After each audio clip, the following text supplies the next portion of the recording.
கர்த்தரும் இரட்சகருமாகிய இயேசு கிறிஸ்துவின் நாமத்தினாலே யாவருக்கும் வாழ்த்தலை தெரிவித்துக் கொள்கிறேன். ஒருவர் பிரபல போதகராகிய D.L. மோடி அவர்களிடத்திலே வந்து, ஐயா, நானும் உங்களுடைய ஊழியத்திலே இணைந்து கொள்ள விரும்புகிறேன், ஒரு ஊழியக்காரனாக என்னை சேர்த்துக் கொள்ளுங்கள் என்று கேட்டார்.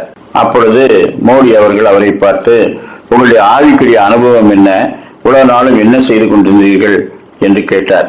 உடனே அவர் சொன்னார், ஐயா, நான் ரட்சிக்கப்பட்ட உடனே ஒலிவமலைக்கு போய்விட்டேன்.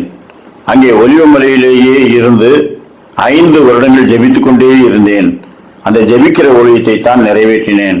மக்கள் யாரும் என்னிடத்திலே வரவில்லை, அதனால நானும் யாருக்கும் சுவிசேஷ அறிவிக்கவில்லை. அங்கிருந்து இப்பொழுதுதான் இறங்கி வருகிறேன் என்று சொன்னார். அப்பொழுது மோடி அவர்கள் சொன்னார், மலையின் மேல் இருக்கிறவர்கள் எங்களுக்கு ஊழியத்துக்கு தேவையில்லை. யார் கீழே இறங்கி சென்று மக்களோடு மக்களாக கலந்து அவர்களுடைய பிரச்சனைகளுக்கு தீர்வு சொல்லி அவர்களுக்கு சுவிசேஷத்தை பிரசங்கிக்கிறார்களோ அவர்கள்தான் வேண்டும். தேவகுமாரனாகிய இயேசு கிறிஸ்து பரலோகத்திலே இருந்து கொண்டு மக்களை ரட்சிக்கிறேன் என்னை விசுவாசிகள் என்று சொல்லவில்லை. அவர் அடிமையின் ரூபம் எடுத்து தம்மை தாமே வெறுமையாக்கி பூமியிலே இறங்கி வந்தார். சிலுவையின் மரண பரியந்தம் தேவனுக்கு கீழ்ப்படிந்தவராகி அவர் அனுப்பின ஊழியத்தை நிறைவேற்றினார்.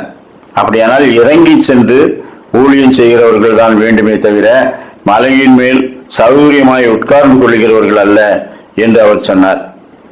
நாம் இன்றைக்கு அநேகம் பேர் மக்கள் என்னிடத்திலே வரட்டும், நான் சிறந்த பிரசங்கியாக்கம், என்னை சபைகள் தோறும் கூப்பிடட்டும், அங்கே வந்து அருளுரை ஆற்றுவேன், நிறைய தீர்க்க தரிசனம்லாம் சொல்லுவேன், ஆவியானவர் என் மேல பயங்கரமா இறங்குவாரு, அதை பாருங்க என்று சொல்லிக்கொண்டு அடிப்படையாக சுவிசேஷ சொல்லும் பணியை புறக்கணிக்கிறார்கள்.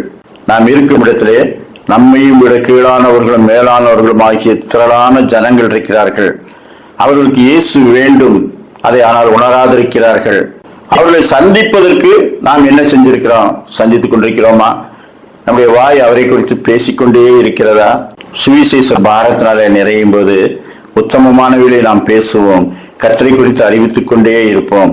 எங்கே தேவைகள் இருக்கிறதோ அங்கே தேவைகளை நிறைவேற்றுகிறவர்களாக நாம இருக்க வேண்டும்.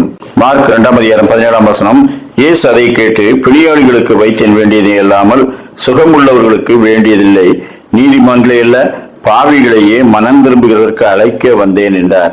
தேவகுமாரனுடைய இந்த அழைப்பு எப்படிப்பட்டதா இருந்தது? பாவிகள்லாம் என்னிடத்திலே வாங்க என்று அவர்களை கூவி அழைத்து ஊழியம் செய்யவில்லை.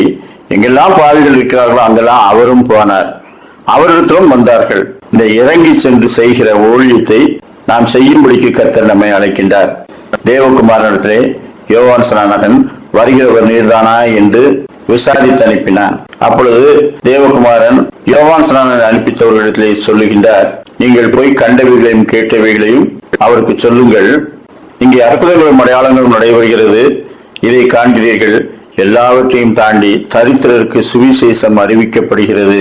பணக்காரர்களுக்கு வசதி உள்ளவர்களுக்கு வீடு தேடி போய் ஜெபம் பண்ற ஆசாமிங்க தரித்திரர்களுக்கும் இல்லாதவர்களுக்கும் அவர்கள் இருக்கிற இடத்திலே போய் ஜெபம் பண்ணுவார்களா? ஜெபம் பண்ண வேண்டும். அவர்களை குறித்து அக்கறை உள்ளவர்களாய் இருக்க வேண்டும். அப்படிப்பட்ட சிந்தை உள்ளவர்களாய் நாம் வாழும்படிக்கு கர்த்தர் நல்ல கிருபைகளை நமக்கு தந்தருள்வாராக. ஆமீன்.